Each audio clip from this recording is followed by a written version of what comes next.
Welcome to Perspectives. By now, you know what this podcast is about. Joining me today is Sai from the MBA batch of 2024. Sai brings his experience from across geographies. He started his career in engineering, he worked in asset management, and he was also the leader of his dance team when he was in LPS. Currently, Sai is working at Principal Asset Management as a senior analyst in the team of European data centers. Welcome to the podcast, Sai. I'm super happy to have you here, and I'm really looking forward for the conversation. Thanks a lot for having me. Yeah. So, to set a bit of context for the podcast, all of us know about data centers. We've all read the headlines about Google, Microsoft, Amazon spending millions of dollars into setting up a data center. Yeah. We know that the chat models, the AI models are powered by these data centers, but not a lot of us really understand what's happening behind the scenes to really build them, how the business of these data center works, and who's really the biggest beneficiary of these. So essentially, for the listeners are like me, we don't really have a lot of knowledge and we're trying to understand this. So before we move in, why don't you walk us through your experience before joining LBS and how you happened to get into the space of data centers as an investor? Sure. So I was born and brought up in India, studied civil engineering, and then I always wanted to explore. So I decided to move to US, did my master's from Virginia Tech, had a great time back then. And then I joined DPR Construction, which is one of the largest data center contractors in US. To be honest, my journey into data centers was a bit accidental because when I joined DPR, I joined as a civil engineer and I was all excited to work with steel and concrete.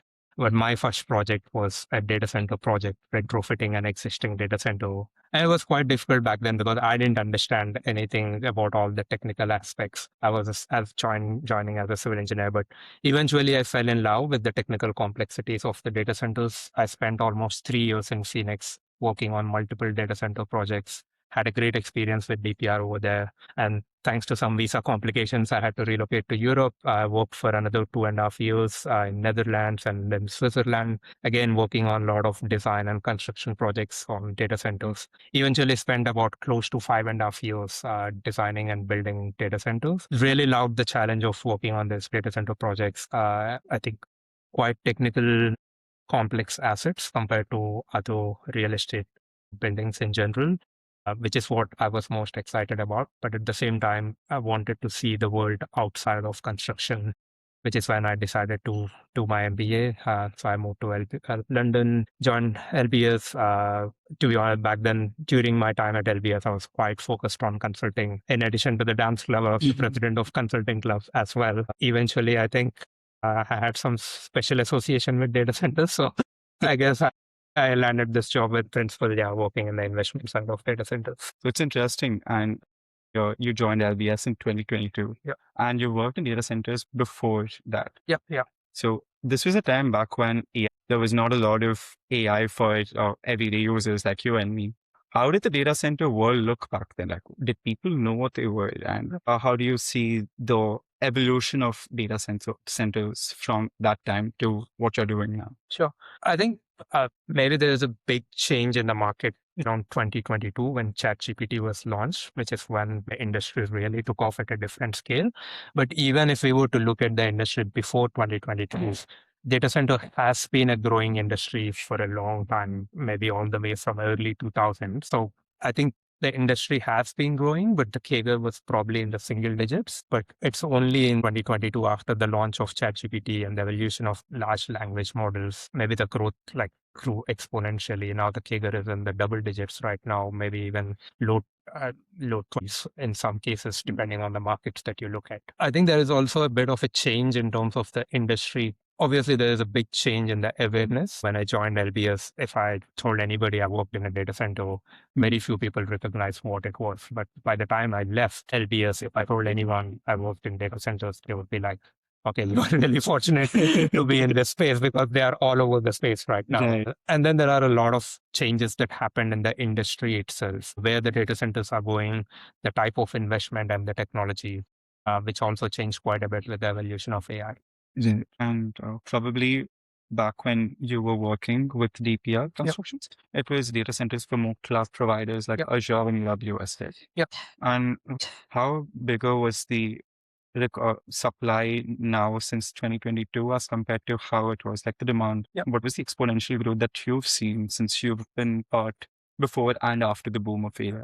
Maybe to put some context, I could say that my first project with DPR back in 2017, I think I was working on like a 4 or 5 megawatt project, which was not big even for back then, probably. Maybe people were doing more, like, I think eventually I joined like a 30 megawatt project later on. Data centers, for context, typically you define the size of a data center in megawatts of power that each data center consumes. And so, to give as a reference, 1 megawatt of power is almost equivalent to the power consumed by maybe 4,000 distributed homes. So if you're talking about a data center, one building that consumes, let's say, 10 megawatt, that's one building consuming the power of close to 40,000 homes. So it's like a mini city. The amount of power consumed by one building is almost equivalent to the power consumed by a small city, small scale city. So yeah, I think back then you could talk about a project like 50, 70 megawatts being like a really big. These days we are looking at even a gigawatt scale, which is like almost 1,000 megawatts, and they are being built all across. So I think the scale has changed quite a bit over time in terms of how fast the industry has grown. I think that was one of the biggest changes that AI has brought into this picture in terms of the scale and the intensity, the energy intensity in the buildings, because you have now each building consuming like maybe 100, 200 megawatts, whereas previously they were like maybe 10 or 20 megawatts. So we went from taking the power of 4,000 homes to, I think, 4 million homes. Yeah. That's interesting. See, it's going to have a lot of debates about the validity of these data centers, I'm assuming.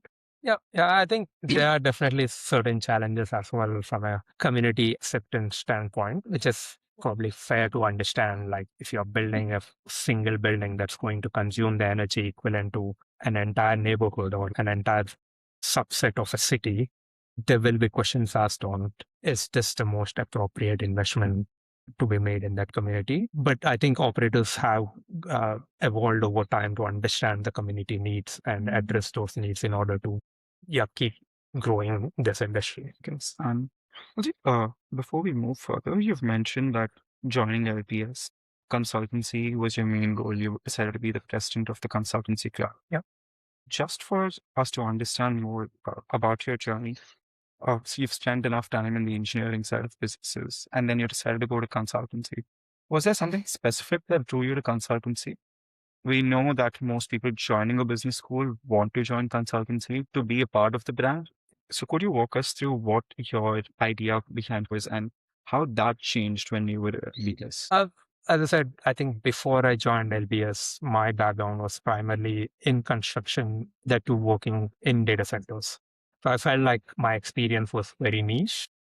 I was probably narrowing down too early in my career to target consulting. Was I wanted to have a much broader exposure in terms of getting exposure to different industries and different kinds of problems. I think that was my key driver. And to be honest, if I have to accept, there is a bit of a peer pressure. Once you join a business school, within the first week, you have all the consulting stuff on campus. Like, you don't see asset management or investment banks so early. It's the consulting firms which are on site so quickly. So there is a bit of a peer pressure as well. But I think the primary motivation was, having a much broader exposure to different industries and different kind of problems. I've spoken to people on campus, one out of the peer pressure and out of the fear of missing out on this opportunity, do end up. But not a lot of people are able to convert into those roles. So for you, is it more of like trying to find something where your skills and interests were more aligned to come into the space? Or did you feel like the growth in this sector would be better as to what you would have gotten in consultancy? I was somebody who likes to build upon my expertise, which is something maybe business school helps you to learn what exactly matters most to you or what do you value the most. And I did a brief internship during my MBA in consulting, and I actually did a couple of internships. One was an internship focused more on commercial due diligence type of work for infra firms. Again, ended up doing more work focused on data centers.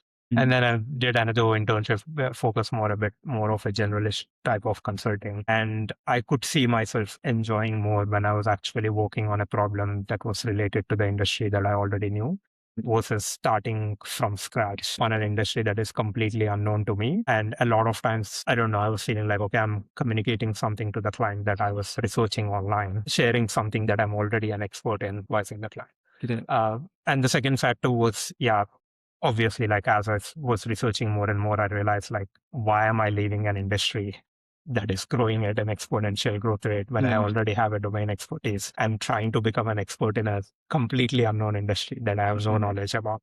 Right, fair. And also, I think you saw the growth, the demand exponential as you joined LBS, because that's, I think the timing was you joined LBS and OpenAI released ChatGPT 2. Yeah, I remember that. Yeah. I think it was probably in our first semester or second semester. Yeah, ChatGPT was launched, and then the demand really. that's history. And also, I personally, I think very few people realize the importance of data centers in everyday life.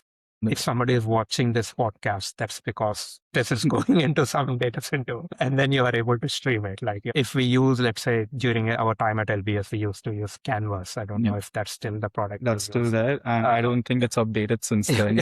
So if you are accessing a file in Canvas, that means that file is sitting somewhere in a data center. So I think for me, that makes me, it's some association that, you're working on something that's quite strategic for the entire society, which is what motivates me further to work in this space. So coming back, you've shared your experience of working in the construction of data centers and also your idea behind coming back to it. So you've gotten a good amount of experience. And now on the investment side of the business, what I've observed, people in the UK generally spend some time as investment banking in the M&A teams, then take an exit into the buy side, like the organization and the industry that you've worked in. Now, where do you use that how do you see the leverage of yours as compared to someone going the traditional route? Sure.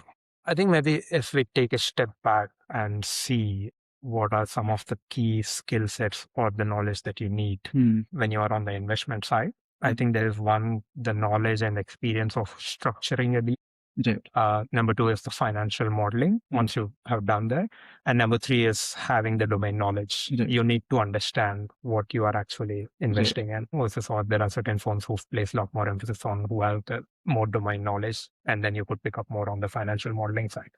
So my personal experience has been that it's hard to gain that domain knowledge because it takes time. You need to be on the field. You need to be in the market for a long time to understand. And then obviously you could pick up financial modeling. There are ample number of resources online to learn financial modeling. If anything, Claude seems to advance so fast that, who knows, like, financial modeling may not be even a required skill set in the coming years. And then deal structuring, like domain knowledge, again, also is something that takes some time to actually understand how it works. Like, how can you structure to make sure, like, you generate the appropriate returns. So having domain knowledge definitely helps a lot because you understand looking at an asset, what is its potential and what is its long-term potential in order to generate returns.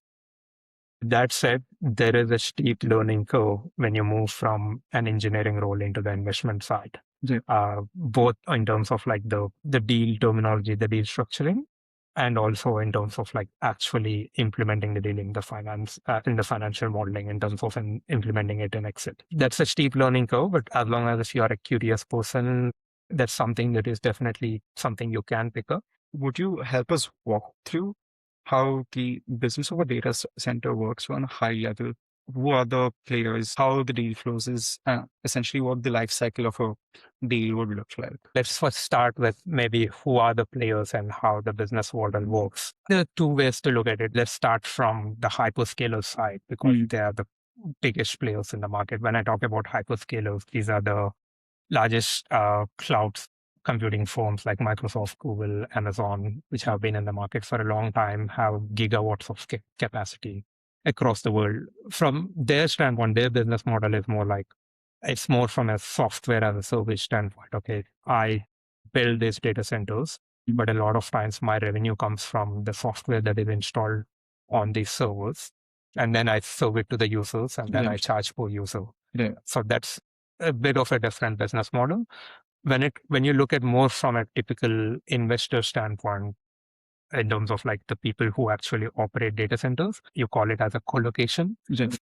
So these are private operators who build data centers, and then they lease it to players like Microsoft, Amazon, other hyperscalers, or other cloud service companies. And typically you lease it again in terms of power. It's like there is a unit rate per kilowatt of capacity that you could lease. Like, let's say in Frankfurt, it could be anywhere between 150 to 200 euros per kilowatt of power that you are able to deliver to these players. And then obviously, once you deliver, that's your revenue. So let's say you're leasing to a customer at 200 euros per kilowatt, and you have 1,000 kilowatts that you are leasing. So you're making certain revenue, and then you have certain OPEX for the people that are inside maintaining the equipment, maintaining the service. And then, that's when typically, eventually you generate your profit through this service. So those are like the two main business models that you could look at.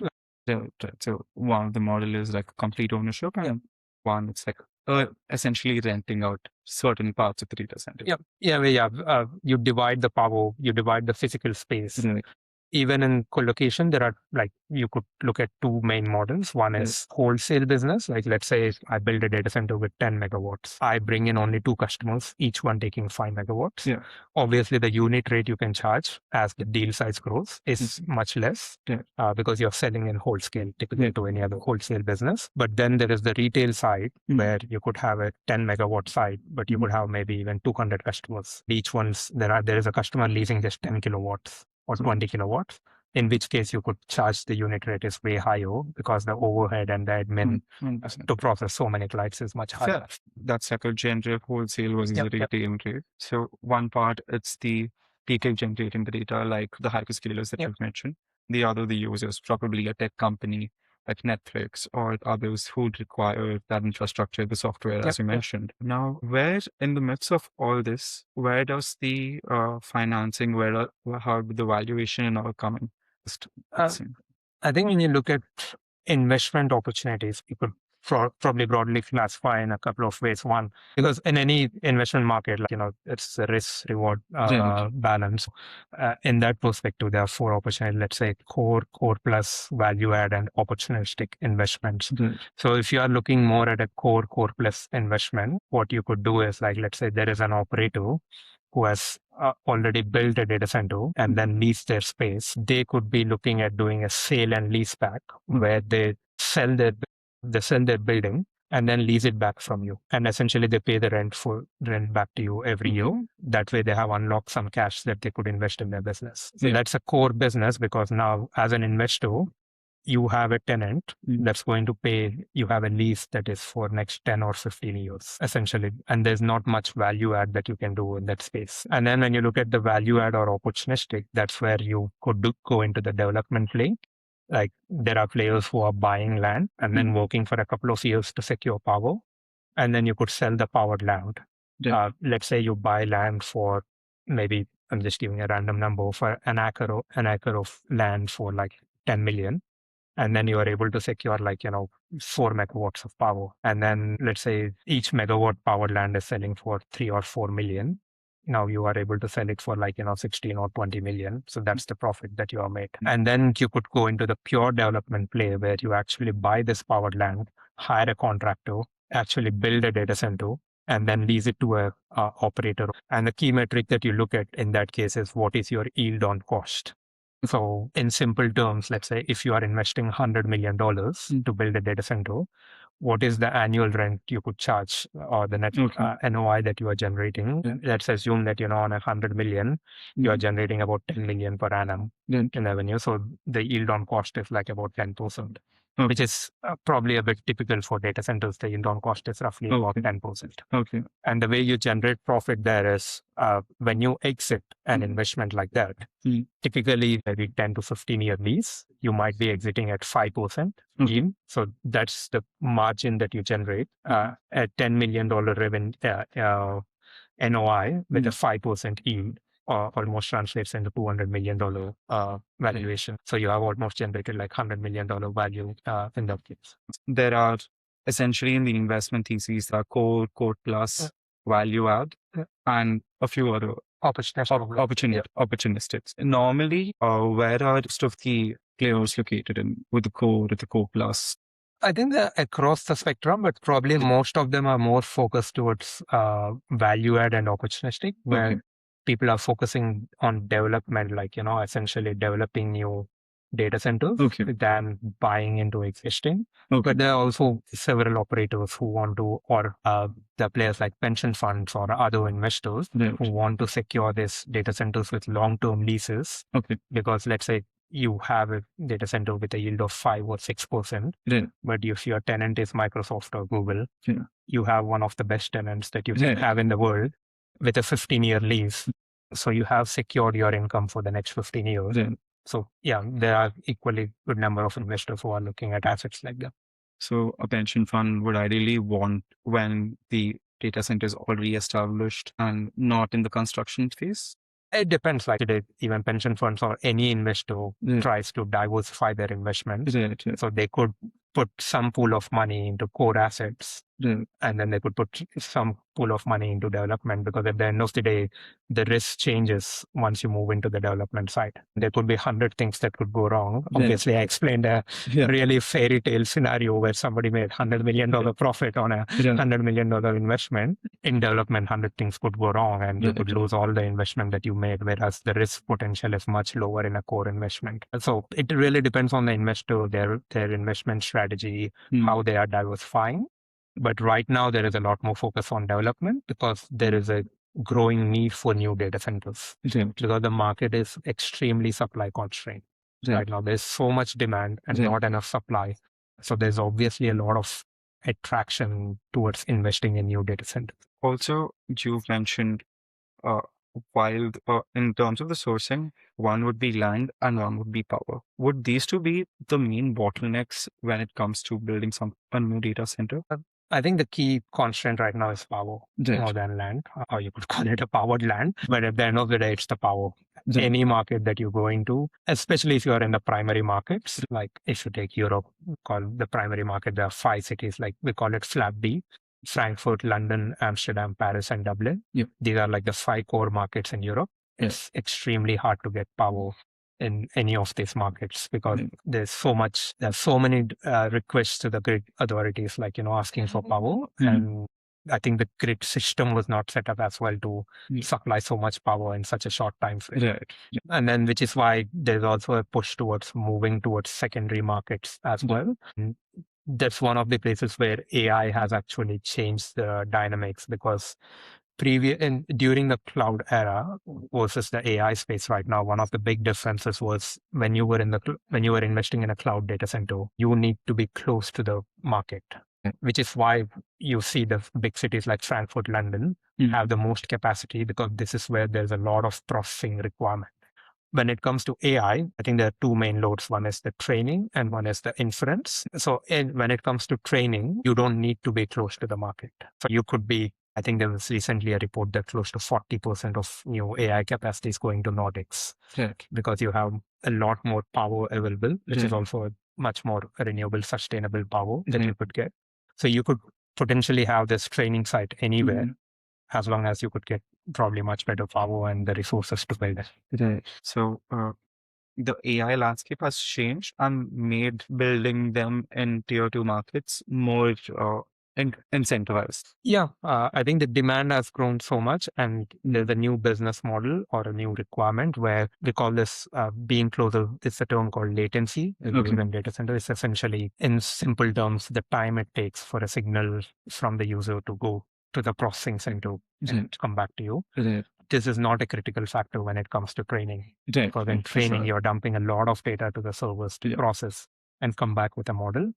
Whereas even in AI, there is the second phase now of inference, which is what you do anytime you ask ChatGPT for a question, you want an answer immediately. So that's where latency matters. Then you want to be as close as possible to the user. Whereas when it comes to training, that's not a critical criteria. So to be someone as an investor, I would really understand the AI landscape also would be very important at the moment. Right? And we see a lot of change happening very when in the start of 2022, the time for a new development was 6 months. Yeah. That came down to 3 months. And I think now it's come down to weeks. Essentially, how do you look at these AI developments? On one hand, we see the use case of things. And also, on the other hand, if you look at it from a finance perspective, most investors, they just keep arguing about the numbers not making sense. And as someone building the infrastructure for these, how big of a risk does this debate about the AI space add to the risk profile while building it? I think there is another side of the equation to look at when I talked about AI sites not required in being in the core markets that, Yeah. you could place an AI site in any remote part of the world. That obviously adds a significant risk to the equation because Right. now you probably don't have an alternative use to that building if AI demand doesn't materialize as you have expected. Let's assume that you're building a 500 megawatt site for AI training somewhere in a remote part of the country. What if there is no customer who wants to train a model over there? The next best alternative use is almost nothing. You have a 500 megawatt building, yeah, which you cannot really use it for anything else. So you probably spend billions of dollars building that site Yeah. without an alternative use. Whereas when you take a typical cloud facility, if you were in London, Frankfurt, or other core markets, you knew that there is a strong demand potential. Even if one customer doesn't want it, there might always be an alternative customer or somebody else who would take it. Or even in like the absolute worst case, let's say you could convert into a warehouse or something else. Whereas the moment you place this outside of population density areas, suddenly you lose an alternative use. So there is a significant risk over there once you go outside of the core markets. It's interesting because amidst all the debates, and as you mentioned this, I see the risk profile, the risk increasing. As you mentioned, power is a constraint. And then also the uncertainty of where things could go if there's like a market correction. Amidst all this, there are also people who have no knowledge about industries like this. Yeah. Are traditional real estate players, even in tier two markets and emerging markets, people with no experience about anything data related or anything tech infrastructure related want to enter the space. They're in a space where they've monopolized like real estate, like building houses and getting rents. According to you, why is this space still a very attractive thing for an investor? What's your take on like the cherry that this space provides that the other spaces are not able to generate for them? There are a number of factors that are making this industry so attractive right now. To start with, is probably the biggest factor is the supply constraint, the huge amount of demand that the market has right now. I think there's no investor who doesn't want to enter a market where there's insatiable demand for your product. Like, that's the thing you want. Like you are launching a product and there's so much demand for your product in the market. That's one. There are a few other factors that make this industry attractive. One is the strong covenant of your tenants. If you are building a product or if you're building a space and you're leasing it to a customer like Microsoft, Google, other hyperscalers, it's extremely attractive because you have a very reliable, extremely financially concrete tenant that your cash flows are guaranteed for a really long time.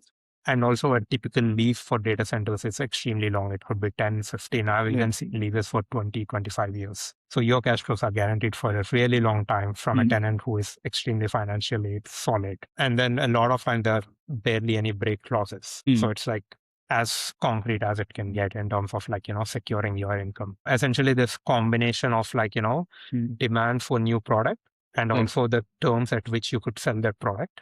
The combination of it makes it really attractive. Yeah, I think it circle backs to the point that you mentioned about the massive demand and limited supply. Yep. And that would probably dictate the investors' idea about the lock-in and everything. And also because there is so much demand for new space, you could have tenants offering you favorable terms because the market is supply constrained. There is a demand. If you have a space that you could lease and you have 3 or 4 players competing for it, obviously you have the market power to potentially dictate the terms that are favorable to you. That exactly your day-to-day would look into while creating value for the clients involved.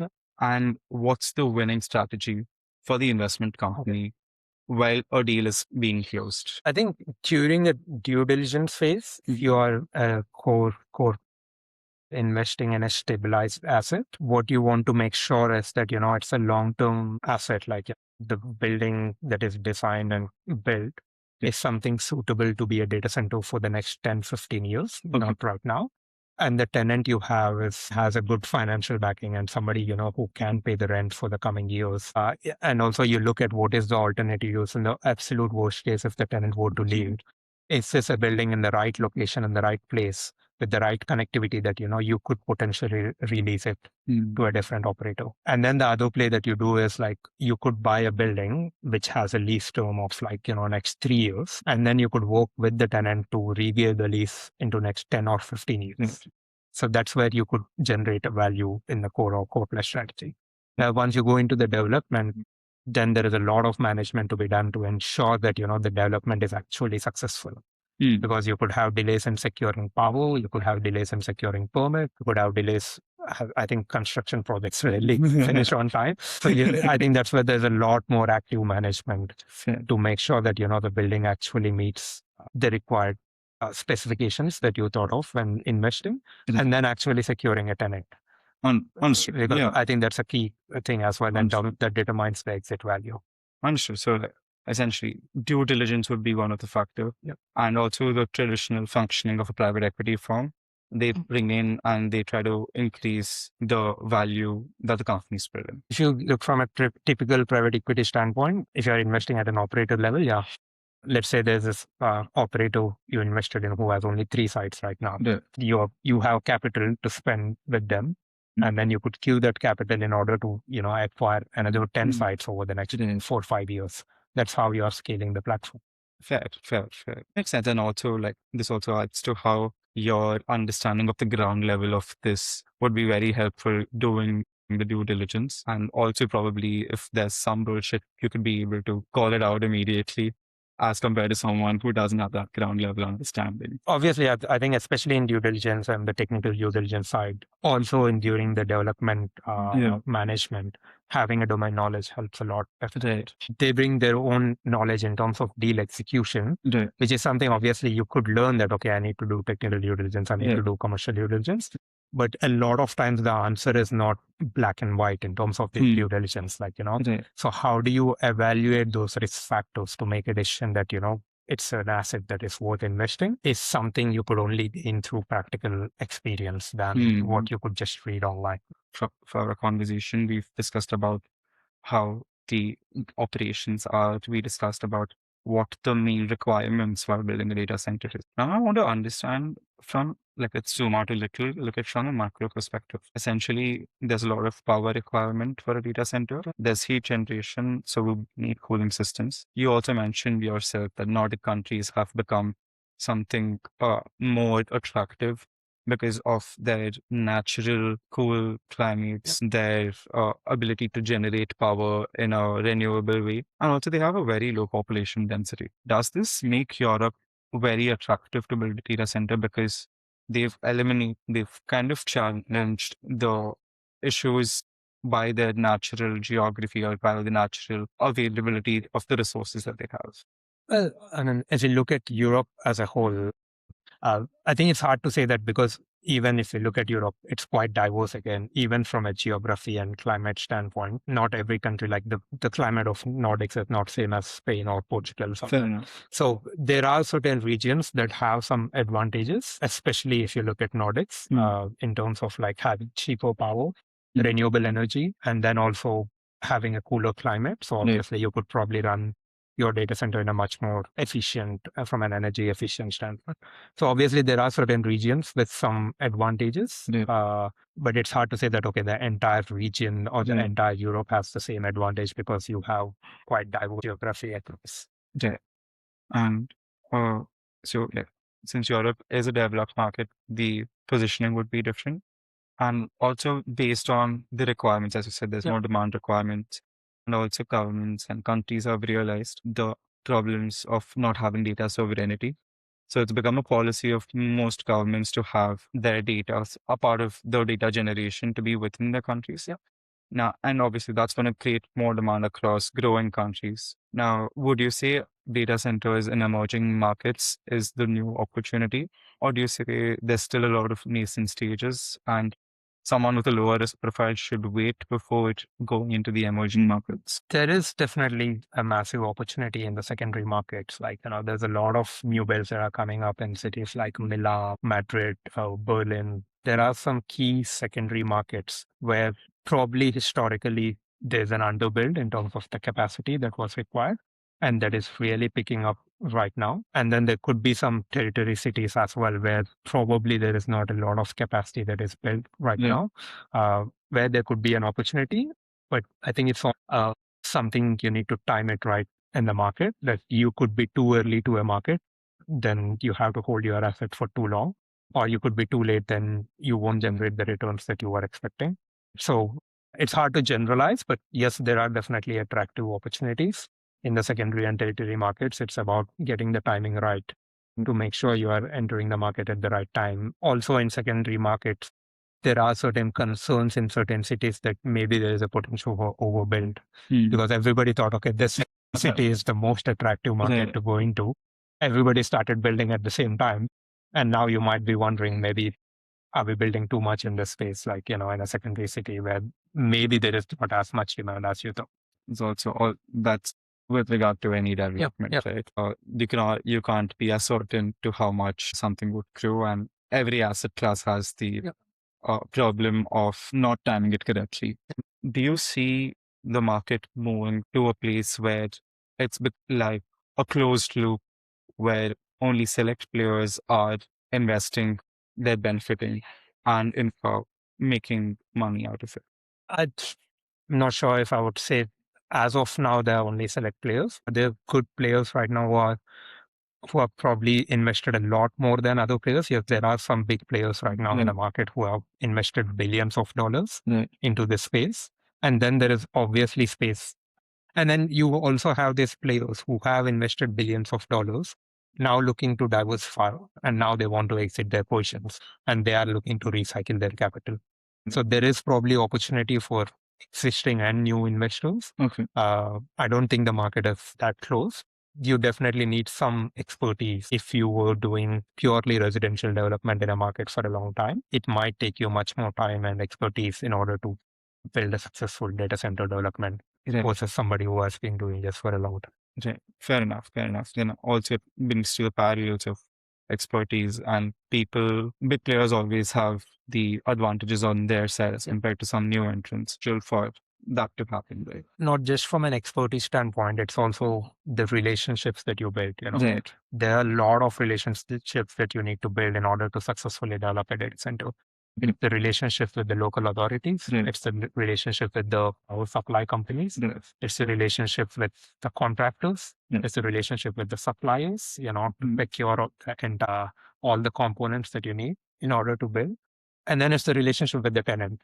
At the end of the day, without a customer, there is no value that you are generating. And if you are a completely new player without any expertise, it would take a lot of time to convince one of these big hyperscalers 100%. to invest all this money in order to fit out, inside your data center. So those are all relationships that would take time and expertise to build. 100%. And that circles to everything we learn at LBS. Networking is the cornerstone to grow in your career.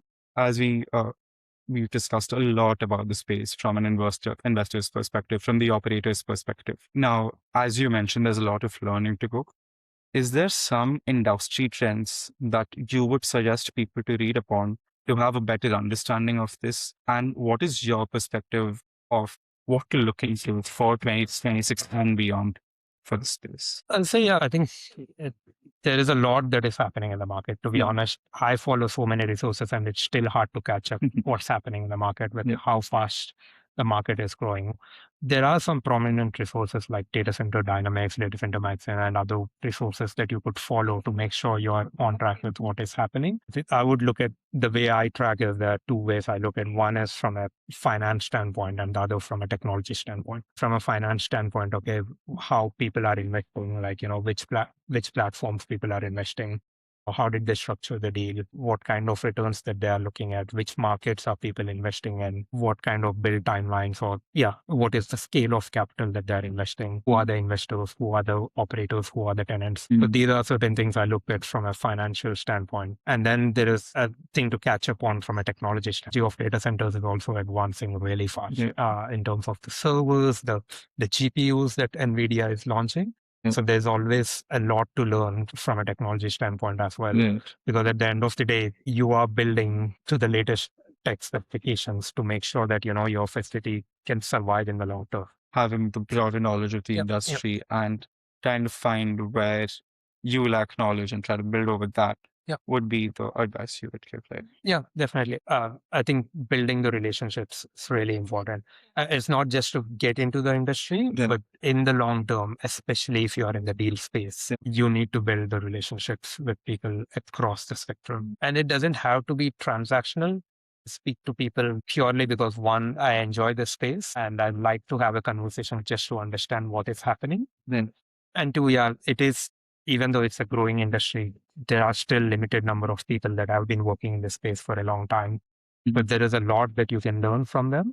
And number two, because it's a closed industry or a limited number of people have been working for a long time, there are deals that you could hear, being connected to people. But there are so many times you could attract a deal off market because you know somebody. That's how a lot of times you could generate value as well. Essentially, you'll also want people to be very good and improve in the way they maintain relationships. And that's a common thing every guest on this podcast has mentioned. But the more I talk, I realize it's a game of a longer time duration. Would you agree to that? I totally agree with that. Like, I personally have a hard time actually getting into a conversation from a pure transactional standpoint on like, what is this person going to offer me in the short term? Right.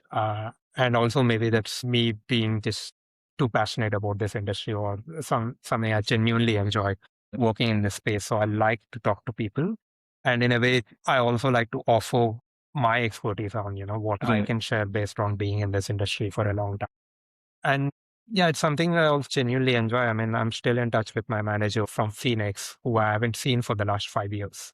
But we still are in touch. There are times we talk, just what's happening in the Phoenix market, what's happening in the London market. I think as long as you enjoy what you're doing, maybe you could have some genuine conversations with the people. That's amazing. The reason also why I asked this question is a lot of programs are coming towards an end. Some people probably have some opportunities. They might not be their favorite, but for someone to be more opportunistic, and how should someone coming closer to the end of LBS look at how to utilize the LBS opportunity? Maybe taking a step back, I think it's important to understand what you like to do and what you want to do rather than just follow what most of the people in the school might be doing. To be honest, there was a part of me that does regret part of my MBA that, I followed blindly a few things just because most of the MBA students might be doing. So I would suggest first really, really understand what you want to do in the long term. Maybe sometimes it's hard, which is why maybe LBS offers a flexible program where you could explore a lot of internships to figure out what exactly you want to do and really dig deeper into what is the skill sets that you are building or that you could bring and what is the gap. And when you speak to people, you could be much more upfront that, okay, these are the skill sets that I'm bringing to this place. There are certain gaps, but I'm somebody who is curious, eager to learn, and you could demonstrate that from the past, how you are able to pick up certain things. And the combination of things that you would deliver once you pick up these things is a lot more valuable down the line. So I think MBA is a lot of journey of self-exploration. Hopefully MBA, my other programs that you're doing, make sure you use that time to really reflect, to understand what you like to do, dig deeper, look back at your career, what did you enjoy doing? And then that journey helps you to understand what is the skill set that you're bringing to a role.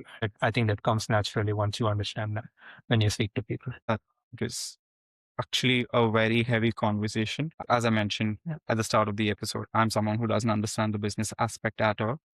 going through a lot of things that I've learned that I've never heard before. And I'm really happy that I took the time out to have this conversation and have you here. I'm looking forward to stay connected. Any closing remarks that you would like to share? No, I mean, I'm, to be honest, really glad to be back on campus. Thanks a lot for inviting. Yeah, I think it's a really attractive industry and really attractive time to be in. Quite optimistic about where the industry is and the future. So I think it's an attractive space. So if you are interested, probably this is the right time to be in. But if you have any questions about the industry, just feel free to reach out. Always up for a conversation on this case. That was amazing. Thanks a lot, Sai. Thank you.